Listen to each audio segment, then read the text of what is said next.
Bonjour tout le monde, c'est Vapo. J'étais un petit peu absent ces derniers temps, je le reconnais, donc me revoici avec une vidéo. C'est vrai que mon absence était liée au beau temps dans un premier temps, il est fait beau, faut en profiter.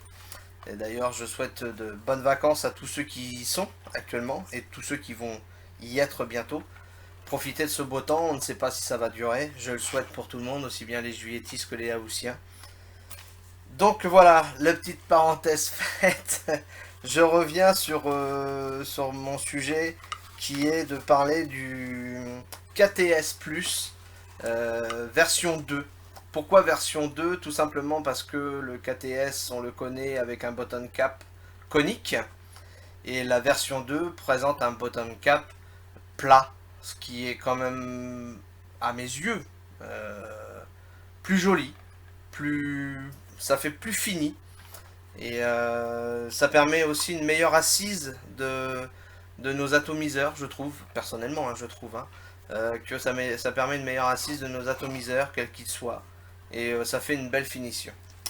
Le KTS donc se présente dans un coffret comme ceci. On le voit ici, hein, on a le KTS ici, avec le button cap plat, donc avec un X8 mis dessus.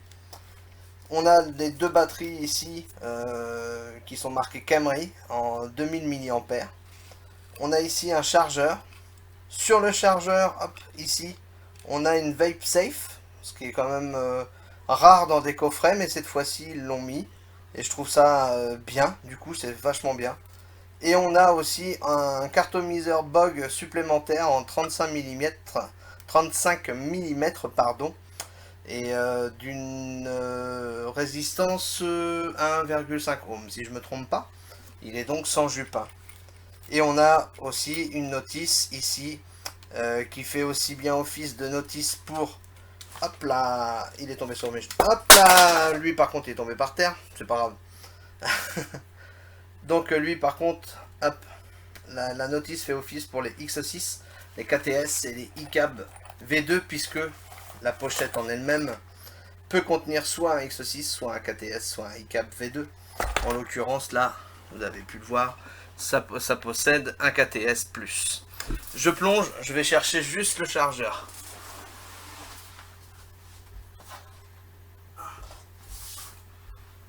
Hop là. Pouf, pas facile. Hop là. Voilà. Et ben, que du sport pour une vidéo. Bon sang. Donc, puisque je l'ai là, donc voilà la Vape Safe, une toute petite plaque avec un tout petit système ici fusible, une sorte de fusible, hein, c'est ça, 7 ampères, contacteur, ici aussi, voilà. Donc ça peut être utile pour certaines personnes, il y en a qui en recherchent, c'est vrai qu'on n'en trouve pas dans tous les kits, et là en l'occurrence on l'a, et il est le bienvenu, parce que c'est vrai que ça permet quand même de protéger notre matériel. La bête en elle-même, la voici. Donc là, du coup, comme je vous disais, un X10. Voilà. Donc on a ici une vis, une première vis qui permet, si on la dessert, de retirer le cartomiseur. Et si on remet le cartomiseur en place et qu'on serre la vis, de le maintenir et d'empêcher qu'il bouge. C'est pas une mauvaise technique, je trouve ça pas mal. Je trouve ça pas mal du tout. Le type est adaptable. On a une vis ici de remplissage un petit peu à la méthode AGR, ce qui est pas mal du tout. On a un tank plastique. Bon, après, il faudra faire attention aux liquides qu'on met dedans. Il y a certains liquides qui attaquent ce genre de tank plastique. Et la seule chose que je reproche à ce... Enfin, une chose que je reproche, c'est pas la seule chose, une chose que je reproche à ce carto-tank, c'est que pour le démonter, et ben c'est limite des fois qu'il faut bac plus 12 parce que putain, c'est...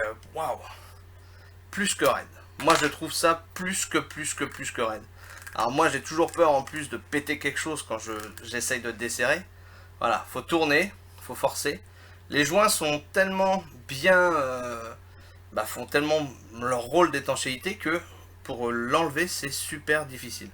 Moi je trouve ça super dur. Bon, après je pense que c'est une question d'habitude. C'est vrai que moi en plus je ne vape pas, on va dire, sur les cartes au tank. Donc c'est vrai que j'ai pas une grande expérience non plus sur ce genre de matériel là. Vous voyez là, même là, hop, voilà, je vais réussir à l'avoir. Voilà. Et bah décidément aujourd'hui je fais tout tomber. Donc voilà, hein, c'est un carton plastique, on le voit d'ailleurs, hop, quand j'appuie dessus il se déforme. Et puis même au bruit, ça s'entend.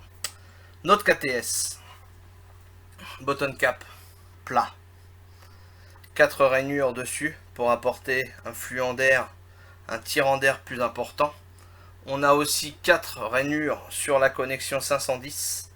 D'ailleurs, seule connexion qui existe sur ce mode là, ce mode mécanique. On n'a pas de connexion du tout IGO. Et on peut, hop,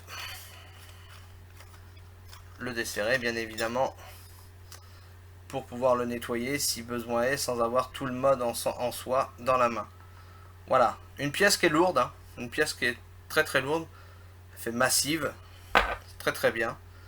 On a donc ici une bague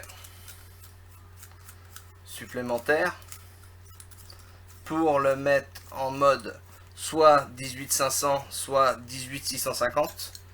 Et moi en l'occurrence, eh bien je ne vape que sur du 18 hop, 350. Donc, je vais vous faire voir la taille que ça donne une fois qu'on l'a dans la main. Hop. En 18 350.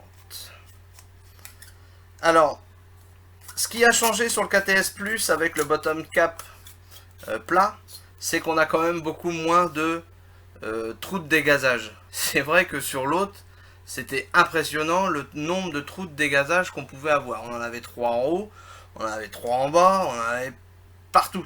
Là, ils ont laissé seulement les 3 près du switch, ici, et on n'en parle plus. Il n'y a pas besoin d'aller chercher midi à 14 h et d'en mettre partout. C'est vrai que plus il y en a, on se dit plus c'est sécurisant, mais ça gâche aussi l'esthétisme. Donc là, 3 trous de dégazage au niveau du switch, c'est déjà très très bien. Voilà, on a un switch qui clique un peu. Il a un effet clic, pas comme sur l'ancien KTS où il était souple. On avait un côté souplesse. Là, on a un côté qui, ça clique. C'est personnellement, moi je préfère les switches qui sont souples. Après, c'est une question, je pense, d'habitude. Et effectivement, on sent un petit cran qui peut, hein, je dis bien, déranger certaines personnes. Je le conçois, je le comprends. Et voilà, il faut s'y faire. C'est pas dur hein, du tout, hein, c'est pas une question que ce soit dur, c'est juste une question que ça fait un petit peu de bruit. Voilà, je vais mettre donc un atomiseur dessus. C'est comme je vous l'ai dit tout de suite, je ne vape pas sur les X10. Je vais vous faire voir quand même comment fonctionne le X10, hein, vous inquiétez pas. Je le ferai dans une prochaine vidéo. En attendant, voilà, je mets mon petit RDA et vous allez voir que l'assise, l'assise est parfaite. L'assise dessus est parfaite. Que demande le peuple, comme on dit. Donc au niveau de la vape, alors je sais pas si j'ai mis du liquide ou pas. Je vais en remettre, comme ça je prendrai pas de dry heat.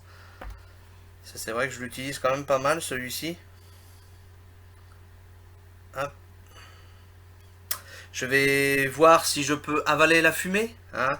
Ça c'est un petit message, c'est très très gentil hein, ce que je dis. C'est vrai que le Zdong essaye de me taquiner de temps en temps et moi je lui renvoie la balle.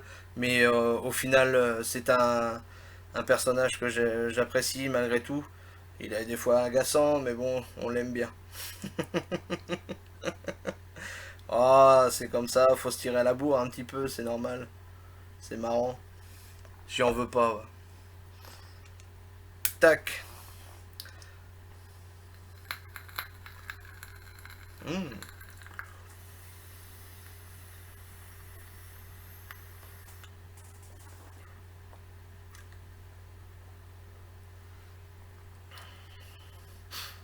Ça reste une vape classique, hein, vous me direz. Ça reste agréable. Euh, Ça fonctionne bien. Le KTS fait très bien son boulot. Il renvoie l'énergie de la batterie. Il n'y a pas de lézard. Au niveau de la vape, c'est propre.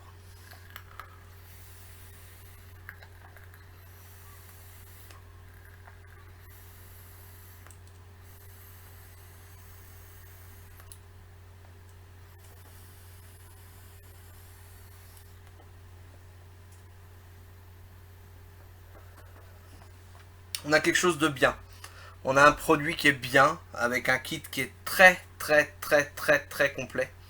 Euh, que demande le peuple, comme on dit, on peut partir sans problème avec une pochette comme ça sur la journée, sans se poser la question est-ce que je vais avoir assez d'énergie pour toute la journée, pour durer toute la journée. Là je pense que oui. Les batteries sont peut-être un petit peu faibles, un petit peu. Les 2000 mAh peuvent être, se présenter faiblards à un moment donné. Tout dépend de sa façon de vaper. Sorti de là, le KTS reste un produit sûr. C'est un aimant à empreinte par contre. Hein. Ce sont des tubes chrome, donc forcément on a des traces d'empreinte dessus très rapidement. Mais c'est vrai que cette version 2, avec le bottom cap plat, il est vraiment, vraiment, vraiment très très bien réalisé. Je vous montre la différence entre les deux. Voilà. Ça c'est l'ancienne version, avec les air rolls comme je vous disais ici, les trous de dégazage qui étaient sur le button cap justement plus en bas. Ici on n'en retrouve pas sur le button cap, ce qui est quand même mieux. Heureusement qu'ils n'ont pas percé ça. Ça aurait été franchement dommage. Et ici on a, vous voyez, une souplesse du switch qui est plus tendre que là. Voilà, ça clique un peu là, ça clique pas là. Mais personnellement, je préfère que ça clique et avoir cette forme plate que ici. Même si celui-ci, je l'aime beaucoup, hein, c'est pas un problème. Mais c'est vrai que la version conique fait pas un ensemble complet, ça tout dépend des atomiseurs qu'on met dessus. Et en règle générale, quand on met un atomiseur sur un button cap plat comme ça fait une super finition et on a un ensemble vraiment très très très joli. Voilà, c'était juste pour vous faire un petit retour très rapide sur le KTS version 2. C'est fait. Il me reste plus qu'à vous dire à bientôt. Ciao.